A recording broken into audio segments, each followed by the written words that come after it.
I'm Brian Kafke, and welcome back to my channel.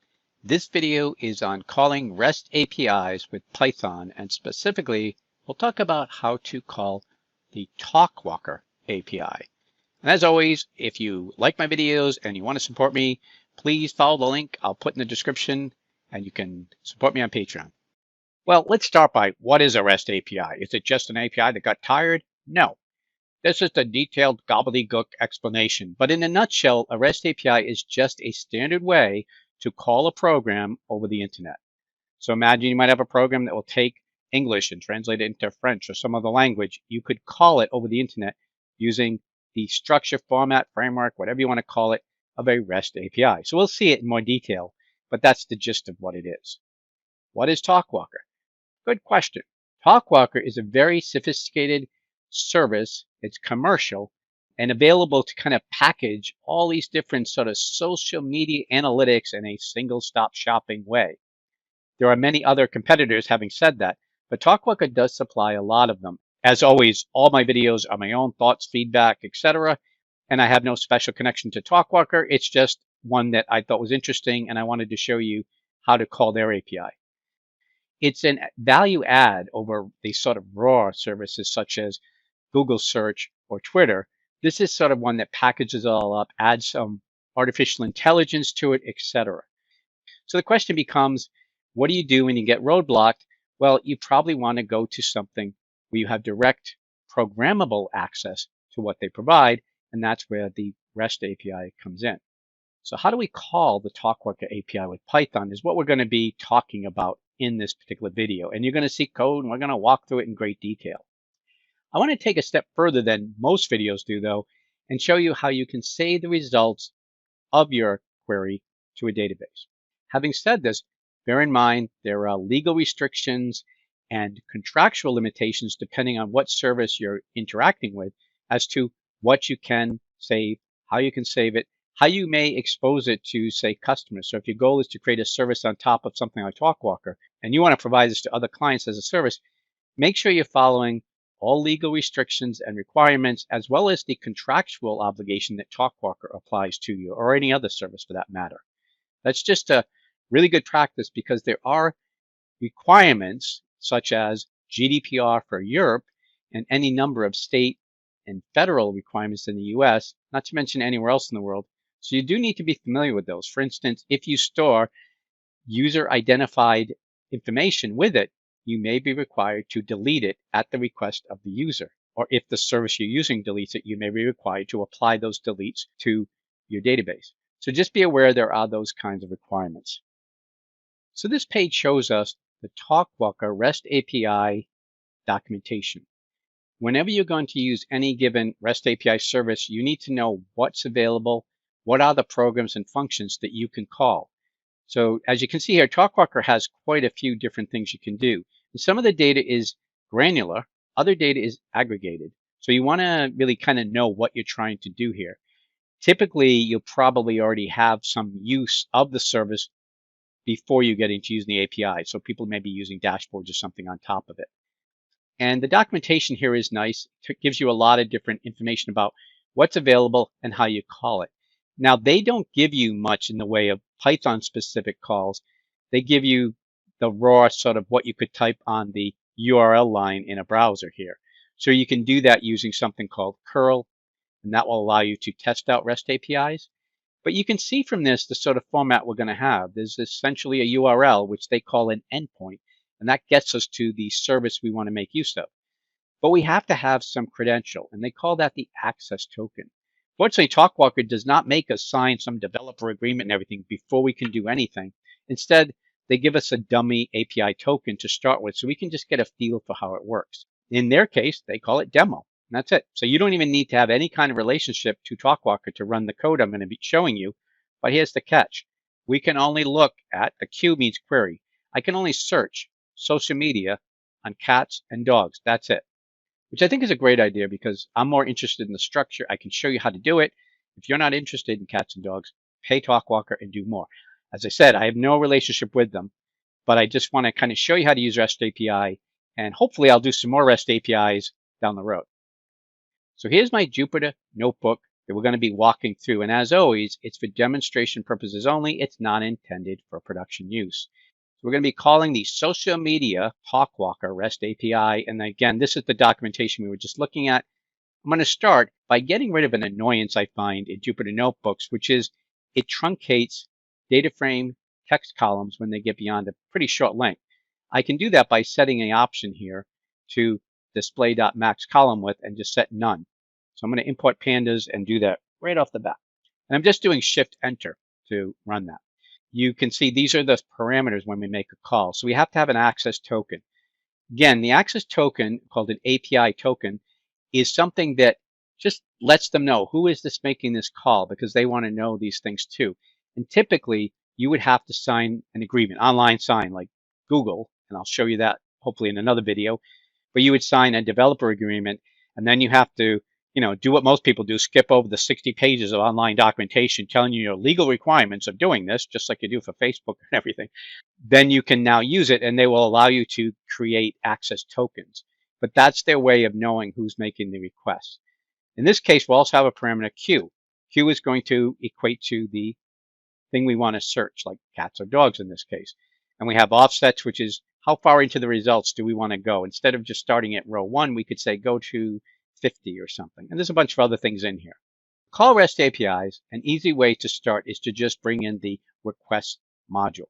I'm pretty sure this is part of standard Python, but if not, you can just pip install or const install or whatever to get it. But hopefully you've already got it.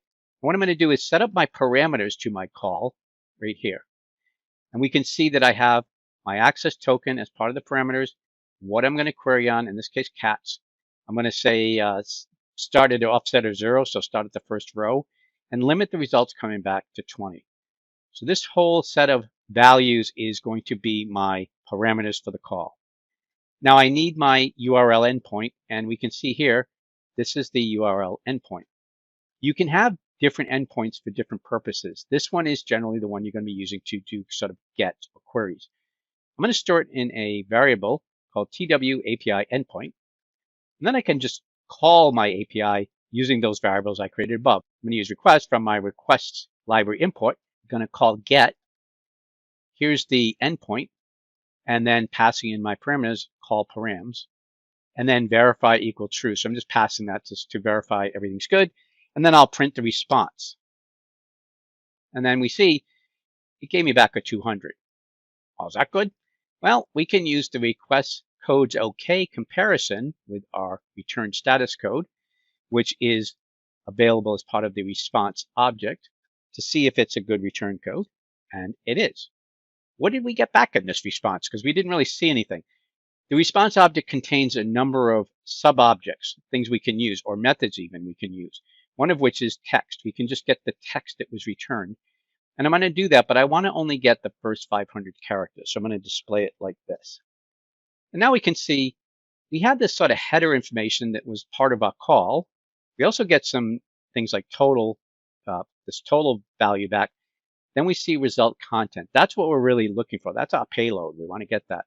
We can see it's data, and then data here.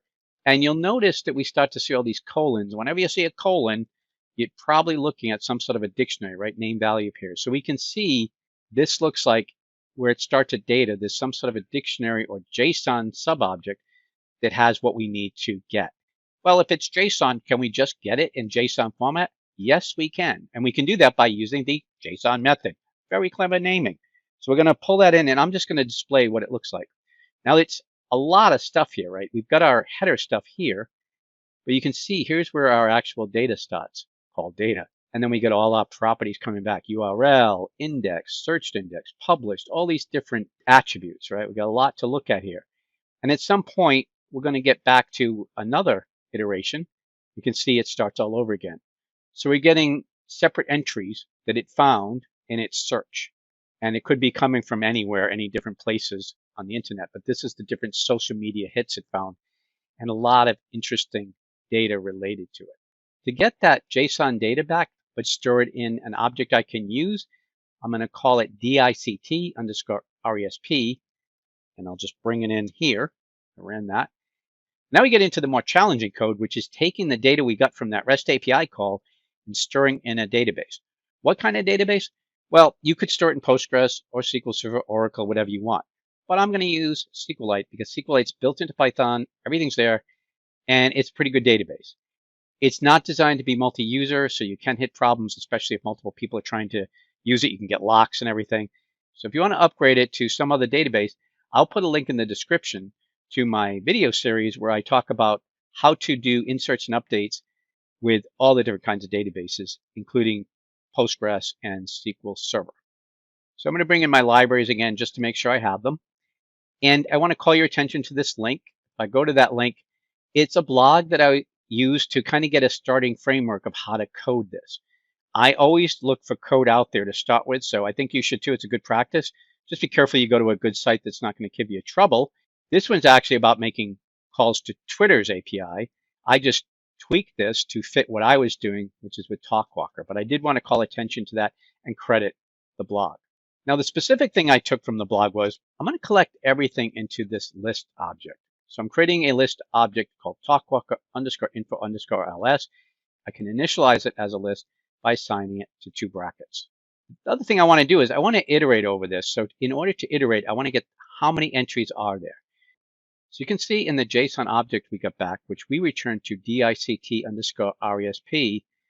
we had to go down to result content data to get to the actual results that came back. We can get the length of that sub-object to figure out how many rows we actually have. And then I'm going to print it out so we can see it. But I'm also storing it in row count so I can iterate over it. So here I can say for row in range, row count, how many we got back. I can now do things with each row.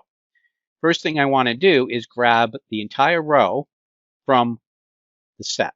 And I can do that by taking the dict_resp, getting result content data, then row, so that's the individual row I want, and then the dictionary within that. That will now give me an object which has all the columns I need. Now I want to create a row of data by creating row info and then creating my dictionary here. And I'll be pulling out elements of row dict that we just got here. I'm going to pull out individual elements and assign it. So what am I doing? What's going on here, Brian? I'm creating a dictionary, my own dictionary, and it's going to be called row info. And each dictionary instance is going to represent a single row. So I'm pulling out a single row as a dictionary. And I need to do some manipulation in the process. So creating a column here, so my key is published ID, and that's going to be set to the row dict published column. And I do this on and on. Notice that this column name, the key, is different than what's coming in this case. It doesn't have to be the same.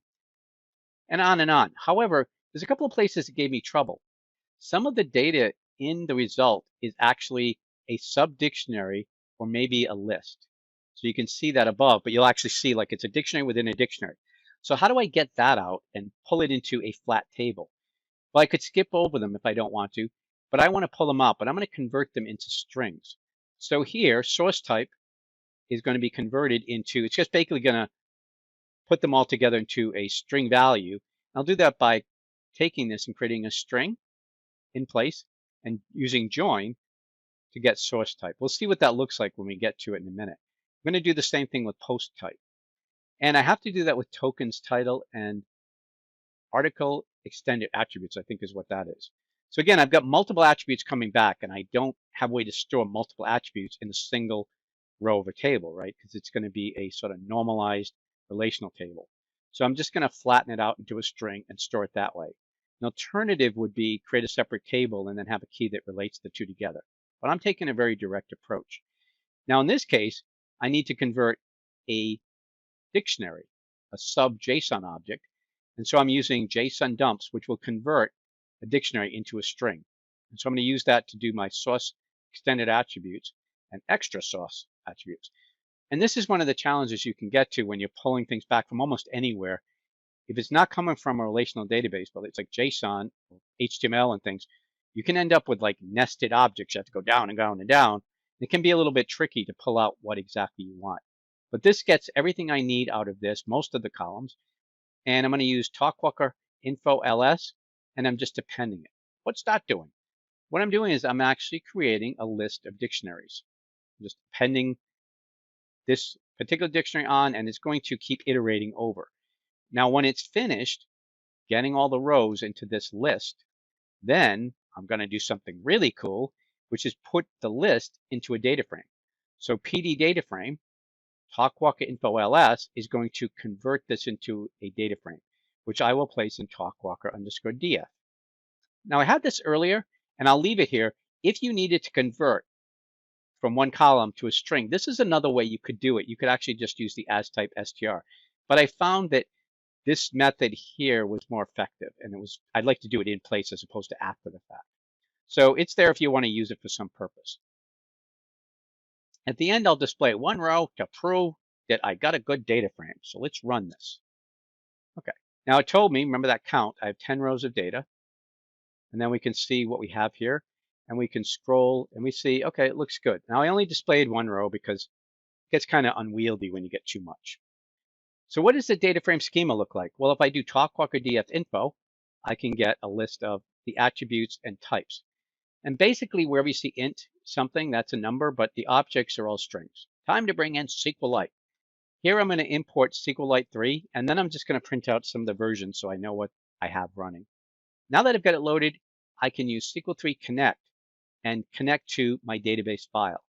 If you do a connect, again, I'll put a link in the description, so follow that if you've not used SQLite before. But when you connect to a file, it will either open the file if it already exists, or if it doesn't exist, it will just create it. So it's just going to either create a file or open an existing file. And it's going to store that connection to CONN. Now that I've got it pointed to it, I want to take my data frame. I'm going to convert it to a table using the toSQL method. This is the table I'll create, staging_Talkwalker_data, and putting it into a connection object. If it exists, I'm saying just replace it. So if it's there, delete it, drop it, and replace it. Index, I don't want to carry the index from the data frame in. It doesn't serve any purpose for me, so I'm just going to drop that, not include it. And that's all I need to do. So you might say, why am I going to this weird table named staging? A very common pattern in ETL work is to get the raw data landed somewhere in a table with as little touching of it as you can, because you don't want it to break. And you want a place where you can sort of look at the data. What do I have? What does it look like? So by loading it to a staging table and doing as little transformation as possible, I now have a table I can look at, and I didn't get any errors. It didn't break my code. If I try to do too much from the raw data, I can end up breaking code, and if it was especially coming from some sort of a flat file, it makes it very difficult to work with. So this is really considered a best practice. If you have problems later, it's easier because you can look back at the source data in a table. So I ran that, and I'm going to do an OK just to make sure that the writing to the database is complete. I get a little uncomfortable sometimes with SQLite because sometimes it's still doing things in the background, and you can get connection or open database errors because it's still working. So sometimes I like to do a little test, make sure we're really through that. Now to confirm that we really have a table, I'm just going to do a little query here. And I can use read SQL query, the pandas function. We're passing in our connection object, and we get a little list back. Good. Just a couple of rows we know. Staging, great. But the idea here is we have a master table. A master table is the one that we keep maintaining over time.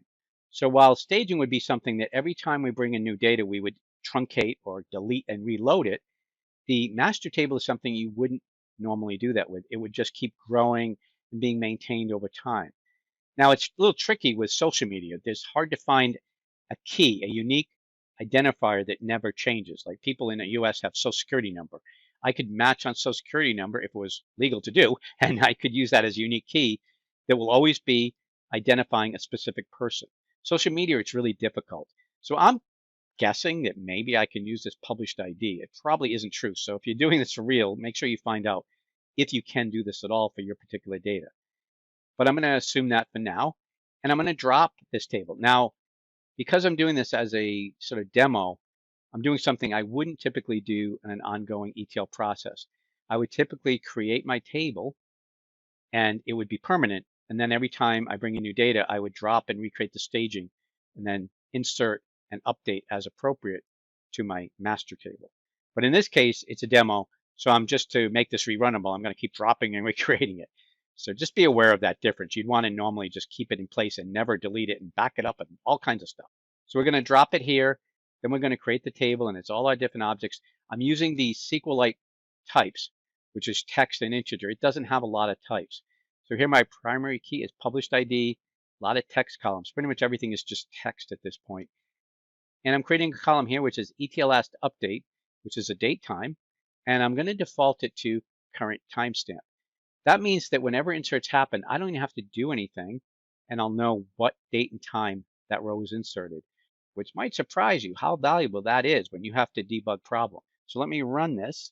Let's confirm that it created it by doing a SQLite pragma statement and seeing what the schema looks like. Okay, so the fact that it found the schema means it worked. Just to make sure everything's closed off in SQLite, I'm going to do a commit, con commit, to make sure that everything's closed, committed, and we're good to go.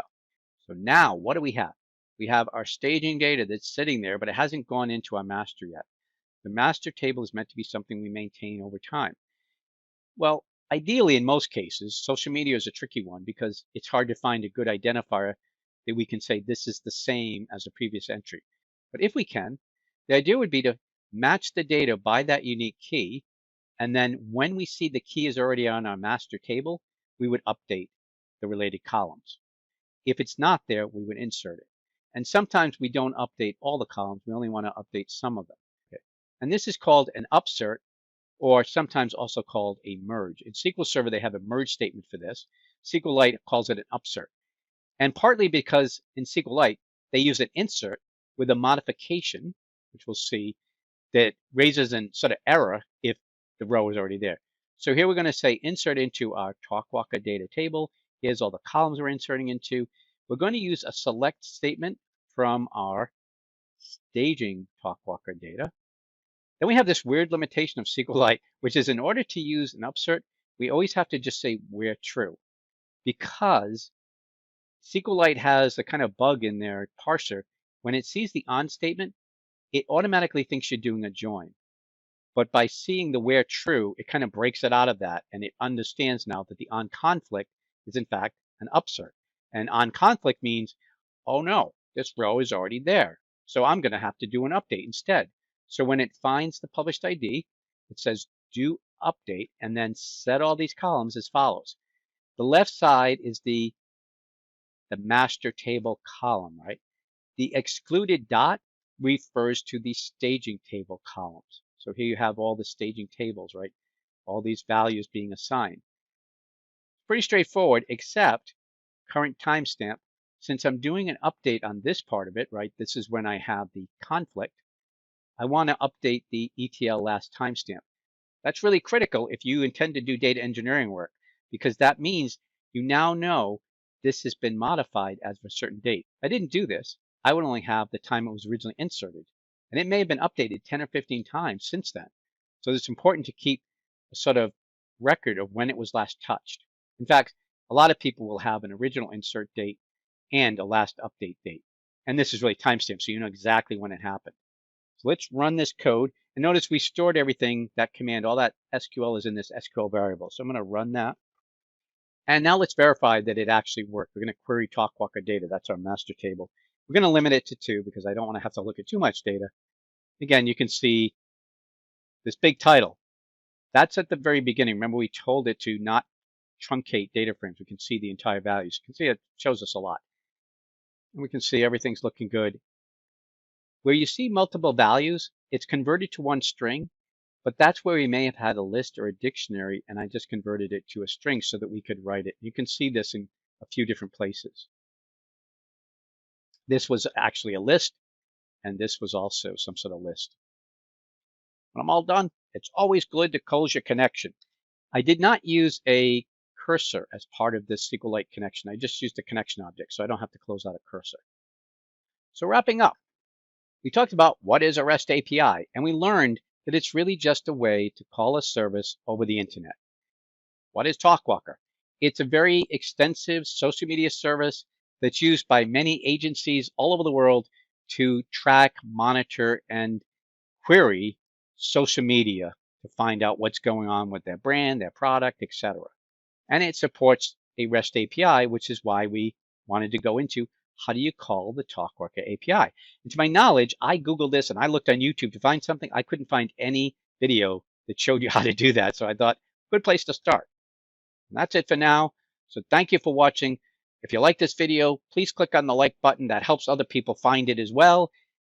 I welcome comments. Happy to see those and reply. If you want to see more videos about more APIs, let me know that as well. Until next time, I'm pulling for you. We're all in this together. Thank you.